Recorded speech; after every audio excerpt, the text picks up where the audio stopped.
Welcome back to the Paddle and Fin Podcast Network. We're brought to you by Pelican, built tough for all situations. Go to pelican.com. YakGadget, for all your fine kayak fishing accessory needs. Go to YakGadget.com. Eastport Marina, on the beautiful shores of Dale Hollow Lake. For all your lodging, kayaking, and fishing needs, go to eastport.info. Now let's get this show started. All right. Hey, guys. John Rapp. Take over Tuesday here on the Paddle and Fin Podcast. Let's do this. Welcome to a special edition of the Rusty Hook Podcast, streaming live on Twitch, Twitter, YouTube, and Facebook. 1 hour of straight talk regarding tournament news, angler profiles, gear reviews, and more. Now let's get our show started by joining with John Rapp, our host.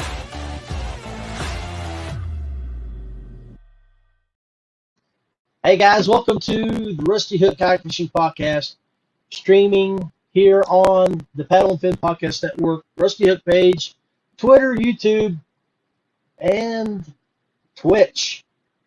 So again, welcome everybody. I'm going to give you a little synopsis of what happened with me in Alaska since last Tuesday's podcast that I did live up at my son's studio.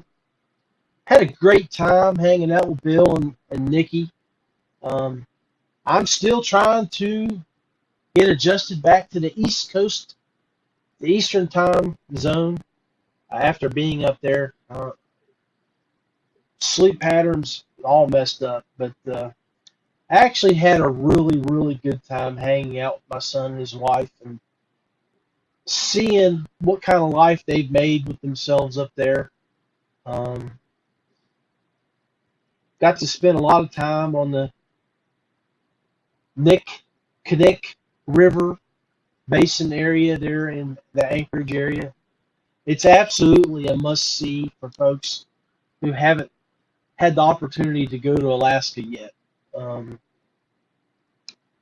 Anyway, last Tuesday I showed you guys a little bit about what we got into. Up to that point, we went and played golf at Moose Run on Monday. Well, a little bit after that, Wednesday, we went to another golf course. Really, really nice place. I can't remember the name of it off the top of my head. But then Thursday, we went fishing.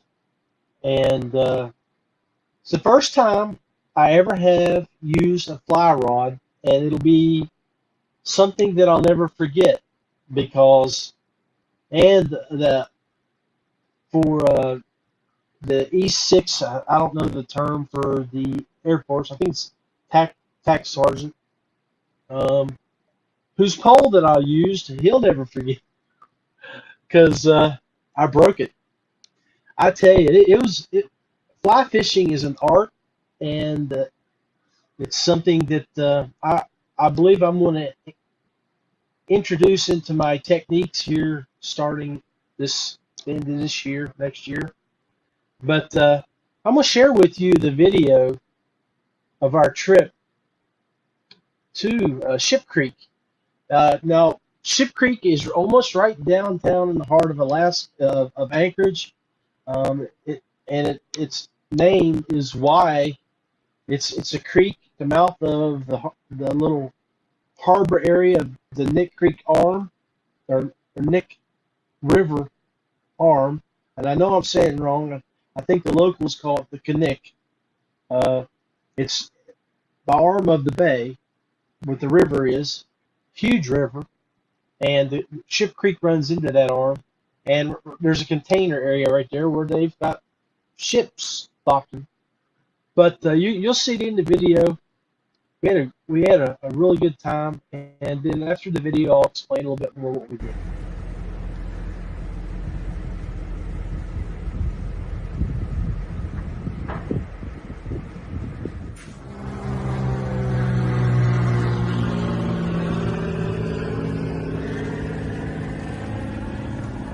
That's Sergeant Geyer right there. He's the owner of the pole that I snapped. He had a pretty good day. He caught some silvers and reds. And this video's Billy, my son. He's hooked up.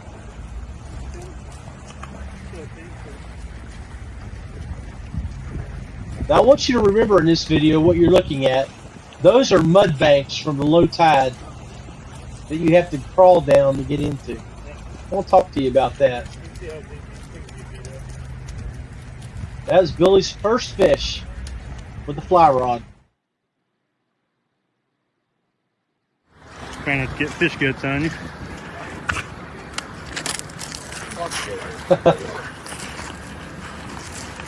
I dropped that fish trying to pick it up because I'm not familiar with how you pick up salmon. It's not like lipping them like a bass. Okay. Got little rocks on it, but had a really good time. But when I hooked that fish and caught that fish, I had missed 4 or 5 fish. I'd see my line hit, I'd see it go upstream, and you know I didn't set the hook. The pole had some malfunctions with it, but on that fish, and I lost those fish.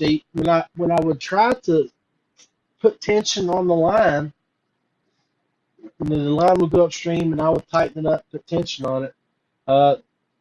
I would lose the hookup.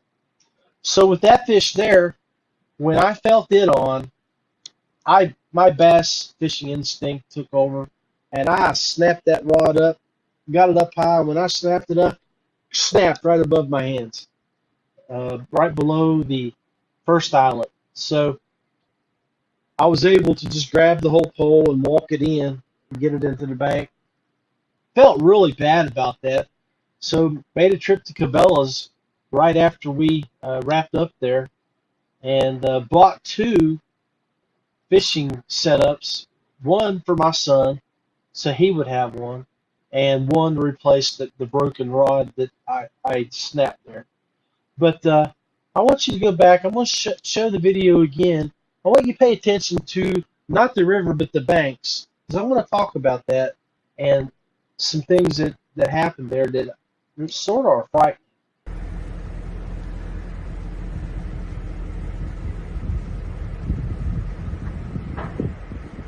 Now I'm standing on a bridge. You can see the banks on the sides of the river.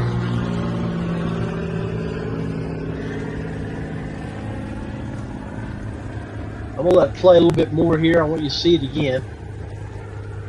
And it goes to the next scene here.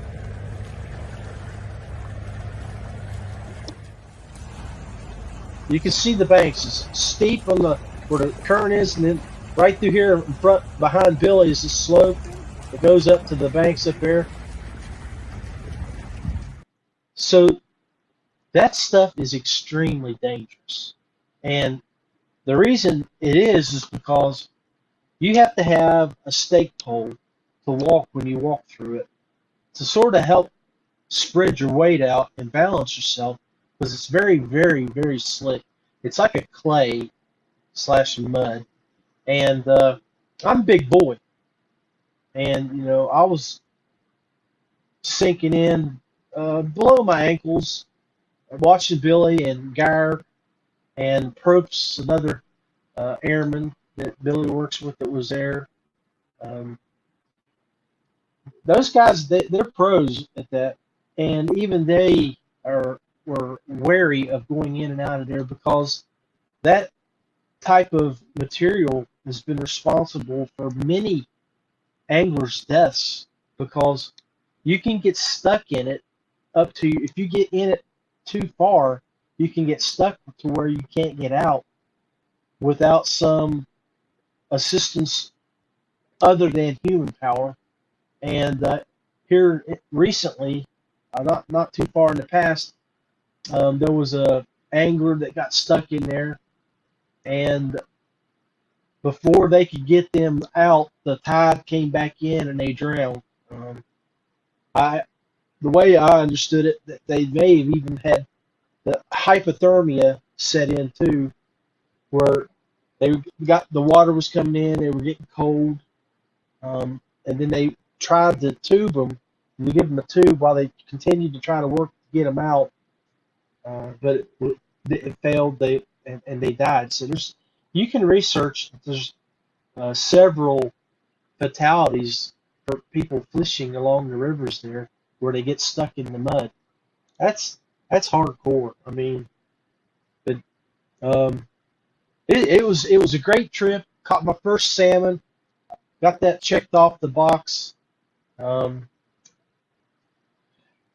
was not actually. So I bought those new poles. Me and Billy set up because when I got there, I mean, I went out and bought some regular spin cast rods. Bought the line that I talked to people. We went in there with spin casters, but you could see how narrow that creek was. The fish were coming up. I mean, in stacks of fish. You could see them moving through the creek. All you had to do was put out about 10 foot of line and just keep slapping it. When it went down, you just pull it out, slap it back up, pull it down. You didn't really have to cast. You didn't have to let out line, strip line out. So I didn't get the opportunity to really experience fly fishing, but Billy went out the following day and he actually caught 4 fish. Geyer caught a huge silver. Billy said he caught a silver and a bunch of reds and a bunch of salmon moving in, going upstream to do their thing. But it was a great fishing trip.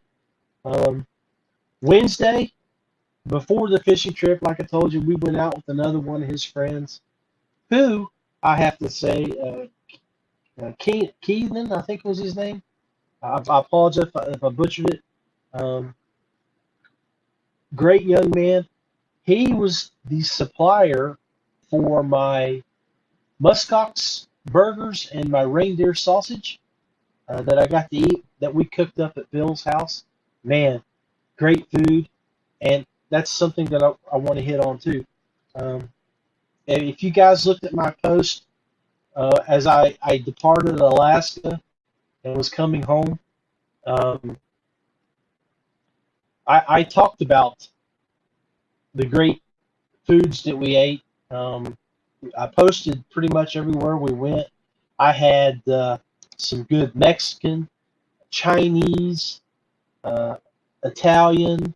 I had the different local wild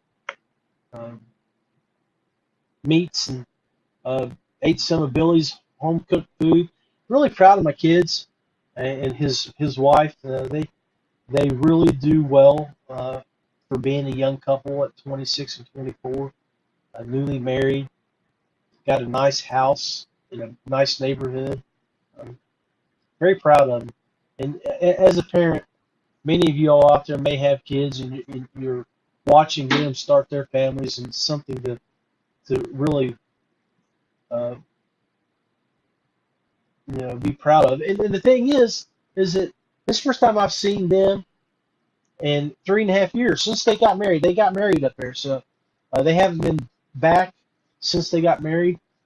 So it's the first time I got a chance to see them as a couple, see what they're doing with their lives as a married unit, and I'm very impressed with how they started off their relationship and their lives together. Anyway, I know you guys are wondering, and I alluded to it shortly here, about lessons learned. Don't miss this episode at 30,000 feet, man. So let's take a quick break. When we come back, I'm going to talk about what you need to do when you plan your trips for long distances. So let's do this. ZPRO Lithium, serious power in 12, 24, and 36 volt applications. Bluetooth capable. Go to ZPRO Lithium for more.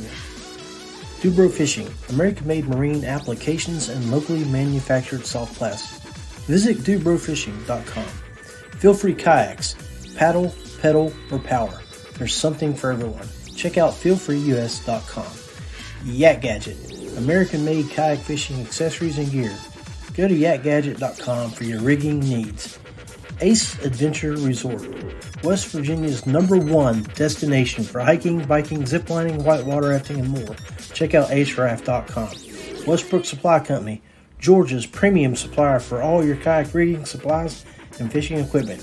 Go visit westbrooksupply.com. All right, guys, John Rapp back with you from the wild and wonderful West Virginia here in Rusty Hook Studios. Man, I'm still struggling to get back on track with the time. So, I want to talk to you guys about flying. So, this is going to be one of those Rusty Hook moments.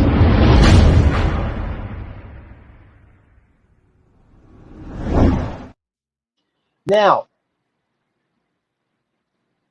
on my way up, I took one of those regional charter flights from Charleston, West Virginia, to Chicago. When I looked to book this flight, I was like, I don't want a lot of layovers. I want to try to get us directly from here to there in the shortest amount of time.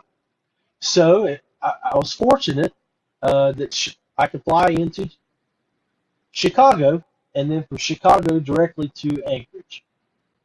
The flights were okay. The one flight from Charleston to Chicago, I planned reasonably well. I got one of the seats up front so I could kick my feet up against that wall.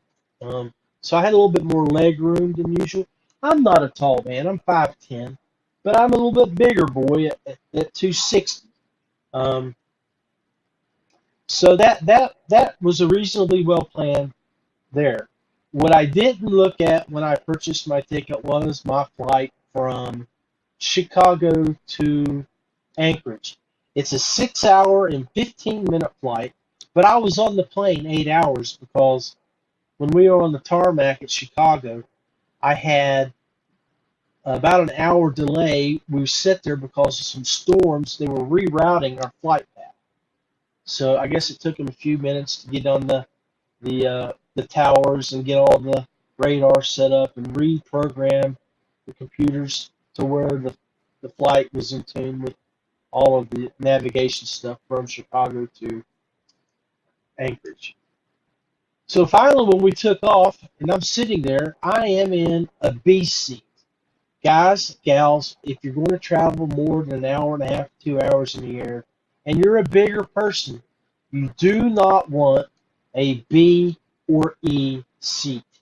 You want either an A or F, where you're up against the sidewalls of the plane, the window seats, or you want the aisle seats, which are your C, D seats.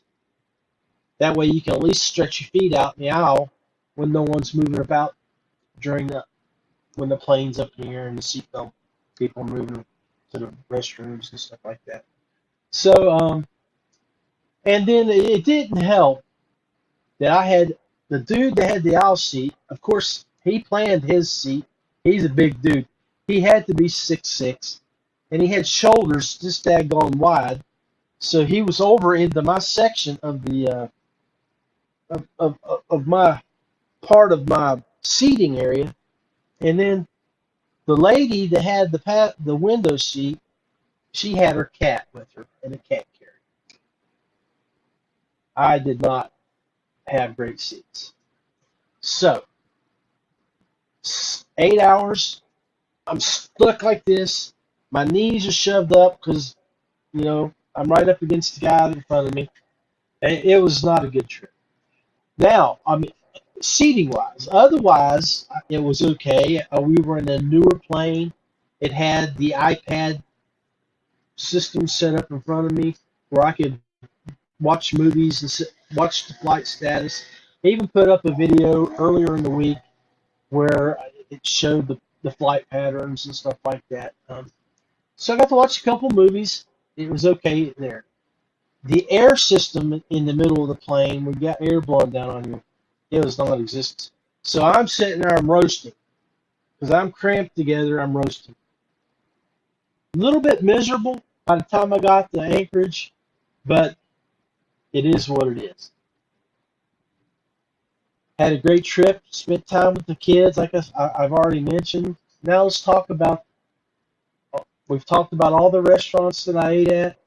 A lot of the foods that I ate, when I ate from the restaurants, they were not as spicy as I thought they would be, like the Mexican and stuff. And there was a little tint, a little taste, and it has to be because Anchorage is a port city, has a lot of salmon and fishing industry, but it seemed like there was a fish taste in everything, and a little bit of everything.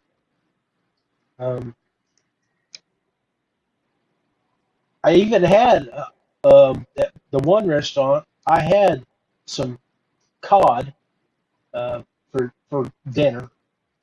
It was good. Everything I ate was good.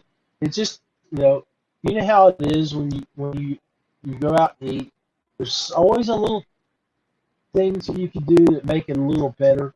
Everything was a little bland. So it's like that they didn't spice up things as well as I would have thought they would do. But I guess some people ate really good. I'll put it to you that way. I get on my flight on the way back. Now on the flight on the way back, I had a great seat. I was right up against the window. I had a window seat for the flight back. But it had its downfalls too. So let's get into that. You know what? Before I get into that, I just want to show you who greeted me every morning when I got up to go get coffee. And Bill sent me a photo of her down on my air mattress when he was cleaning up the office downstairs. That's where I stayed at, in his office. It's a bedroom / office. Apparently she missed old Paw Paw.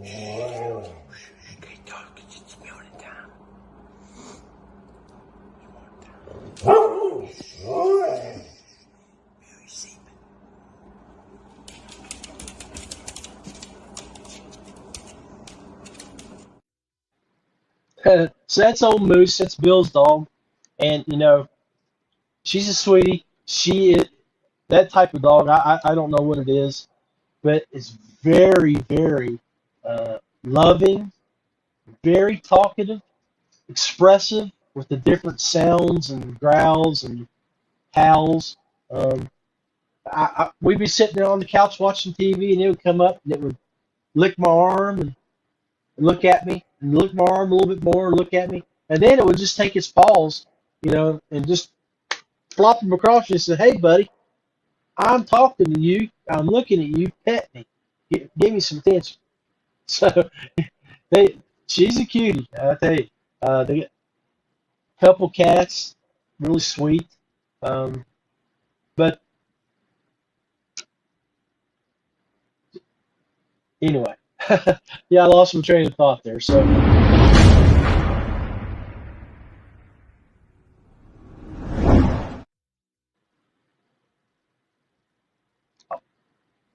we talked about the food, and I ate good while I was up there. So did a lot of other people, and I got to tell you, Lessons learned at 30,000 feet. For one, I took my earpods. I took Beth's earpods. I listened to music. I listened to movies through those. And when I didn't have them on, you could hear the kids crying, you know. So if you're traveling, expect to be there with kids. They're going to be there. And if you don't want to hear them, because 6.5 hours to 8 hours on a plane is miserable for adults. Think about how it is for children. Well, the other thing that I really wished I would have brought with me, because I tell you, I got on the plane at 11 p.m. their time, which was be about 3 a.m. Eastern Standard. And people were dropping down. They were putting their heads to the side. They were relaxing to go to sleep. And I think that some people relax a little bit too much, because I can tell you a couple of times, I don't know if it was in front of me or if it was behind me, but whatever they ate did not agree with them. And, whew, I mean, on one time I woke up gagging. I got my head up against her and I'm like, my God, somebody died. I'm telling you, it was awful. But that reindeer sausage and moose burgers that they had, whatever they had, did not agree with me. And one of the things that made me giggle was the stewardess. She was pushing her little buggy up through the middle, and it looked like she got stonewalled. And you can see her, you can see the expression on her face. All I could think was she was thinking, "Oh my God, I hope I don't have to wipe someone's rear end for that one." I mean, oh my, it was awful. So to the passengers that owned that, that was wrong.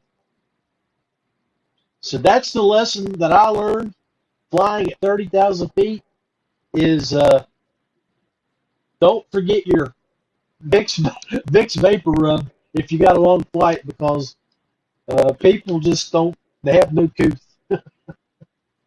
Now, I told you, I was coming back, we were coming back from west to east, flying at a little bit of a southern tilt, and man, that sun coming up from the east, up in the sky like that, made the side of the plane extremely hot. They even told us that, not to lift our visors because it would be so bright it would be blinding, and it was hot.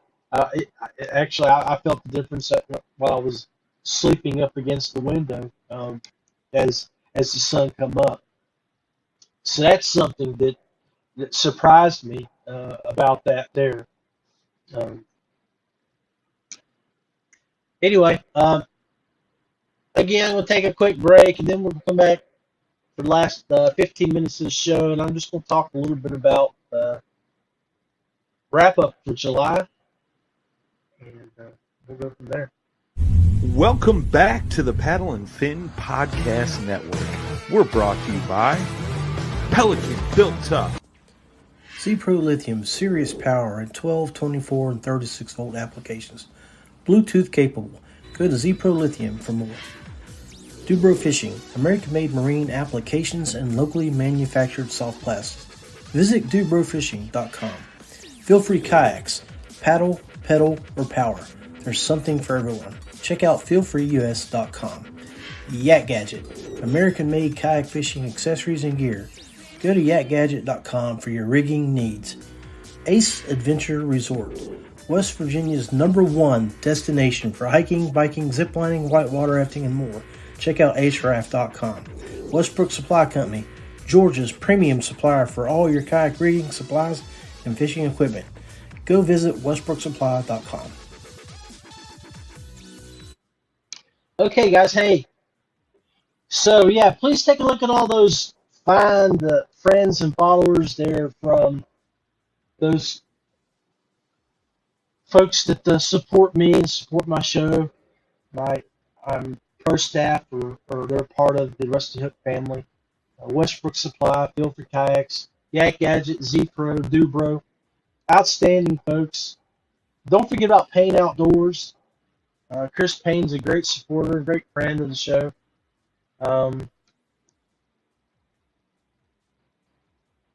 So that's something that we're going to be working on here in the near future. If you'd like to be involved with the Rusty Hook, if you'd like to be involved with the Paddle and Fin Media podcast, here in the near future, we're going to start reaching out to some of the folks and friends and followers that were at ICAST that we talked to, and see how we can bring you in and incorporate you into the family, the network. And we want to work with you. And if you want to work with us, we got a bunch of great hosts here on 10 different shows, as you saw from the beginning. We got the news, Final Cast. We've got a bunch of great shows, and I highly recommend, once you're finished watching this episode of the Rusty Hook, you take a look at the Paddle and Fin page, and go check out the audio versions of these programs. You can find mine at John Rapp at Anchor, which is now with Spotify, or just turn the video off and listen here. But August 1st, man, what happened to July? ICAST, 10-day trip to ICAST with Brian Schiller and Matt Gibson, and the DuBro family. But we had a great time. Turn around and come back home for a week, and then I'm gone a week, 8 days with that Alaska trip. Now, July just disappeared. It's gone. Now we are in the second half of summer. I'd like to hear from you and tell me what you got planned. I know the first thing I do when I get ready to go out, I'm going to start tying on that topwater frog, because it's frog season. That topwater spider, that rat, anything that wants to go across the water, that buzz bait for that early morning bite. Man, tell you, it's time to get out there. I actually really enjoyed getting out with them boys in that fly fishing, because we didn't really get up at the ass crack of dawn. We all met at 8 o'clock. But then again, Alaska, they're not in a nighttime phase like we are. Their nighttime right now is only probably about a 4-hour window of dawn. It's like what we would see at the sun rising, but the sun's not up, the sun's rising. That dawn phase, that's their nighttime. I had to completely close the curtains so I could try to get some sleep, because that light, we're not used to that. But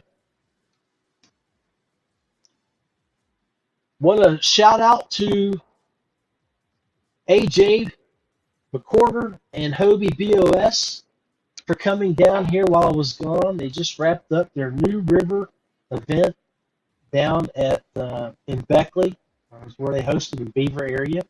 And I want to congratulate the 100 guys that traveled and fished the New River. There's a misconception, I believe, when it comes to fishing, river fishing. I've seen some people make some posts that you have to fish and know how to fish current when you fish the New River. It's not a meandering river system. It's current. It has pockets and pools, but they're small. They're not very large. You're going to be moving a lot of moving water on a good part of the New River, especially the parts that were in the zones that AJ had. It was safe water on the most part. had some Class 2, Class 3 rapids that you had to navigate. Negotiate around those threes. You didn't want to go through the heart of them. You want to go around the corners of them. And anybody that took them on, hey, more power to you. But I've seen where a few people said they lost rods and lost equipment. I saw one post where a guy had a hole in his boat. And, I mean, the New River's not a joke because it has a lot of ledges. You can go from 8 to 15 feet of water, and next thing you know, you're in 8 inches because of the way it's, especially in the Virginia section. If you go down around Fry's and fish down there, you're going to get into some water where if you're paddling upstream or motoring upstream, if you have a motor, trying to use a motor on that body of water, you're going to hit a rock. So you got to be careful. You're going to come up on a ledge, and you can't see it. The water's a little bit stained, and most of the time. But you really need to have somebody that's well versed in that type of river fishing, and you can see our guys excel. The Amos Hickses, Jody Queens, Greg Harper's, the guys that are well versed in river fishing and know the New River system, how to present your baits around the rocks against current, the flow or up behind the current. I mean, we had a lot of rain prior to the tournament. Waters were high. I think they were receding when this tournament happened. I know that, we had power outages here at my home for almost 3 days because of a bow echo storm that blew through on Friday before the tournament. Beckley and that area down in that area wasn't as hard hit as the more central part of the state was, like where I'm at. But it still produced a lot of rain, and that rain would be runoff to the new. Dirty things up, and I don't know if it actually changed the flow or not, but especially when you're looking below the Bluestone Dam where the Greenbrier runs in, the Greenbrier can majorly affect how the new fishes based on the way that water pushes in. Above Sandstone Falls especially. When you get below Sandstone, and I think I've seen some pictures that a couple of people shared, the water was still high because the falls look a lot smaller in comparison to the normal flow for this time of year. But I'm glad everybody had a good time. I reached out to a few people, especially the guys that came down from Chicago, like a Dusty. I wanted to try to funnel people that had families here to areas that maybe that their families would enjoy themselves. Places like Ace Adventure Resort, where they have the water park and the zip lines, the tree climbing, the climbers, the rope climbers, and stuff like that. Plus, they got bike trails, ATV trails, and hiking for people that want to do that. And it's all encompassed in a 100 to 200 acre area right in the heart of the resort, which is only about 30 minutes from Hobie headquarters. Excuse me. So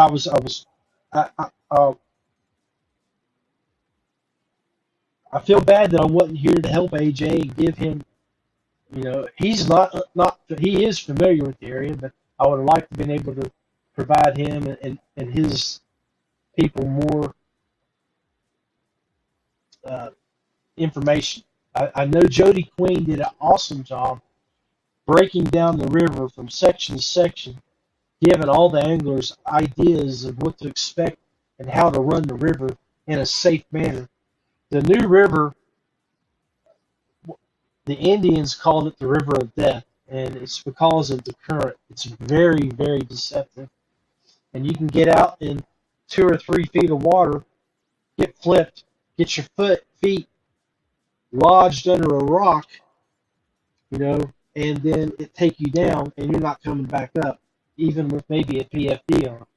So kudos to Jody for making sure that the Hobie competitors had the opportunity to educate themselves and be safe on the water. But yeah, 80-inch fish on the New River, that's a 16-inch fish average. That's a good smallmouth, and that was expected. Anybody that expected to have Lake Erie type catches, or Susquehanna, or St. Johns River up in New York, or all those type of rivers that have monster fish on a more quality level, just because you can just throw out in the pool and catch them, that's not how you fish the New River. You have to target and find fish. And again, I want to congratulate the guys from up north that came down and smacked the New River around and gave it, showed it who was boss. Dusty, our winner, Randall, I think is his name. I apologize if I'm wrong, but I don't have it in front of me. I was just browsing through it a minute ago. But I want to congratulate you guys for you get hot water fishermen down south.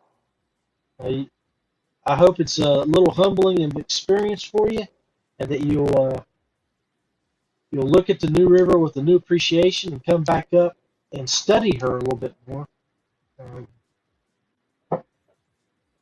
It's a great river. I'm planning on hitting it again. It's August. It's a great time to be down there. First thing in the morning, right when the light's breaking, throwing a top water whopper plopper across as far as you can. I saw where several guys caught muskie. It's got great muskie in it. Some real quality fish. And when you get into a big smallmouth, you're going to. I saw one guy had one over 22 inches. They're big, they're strong, they're lean and fast. That's how the New River fish are.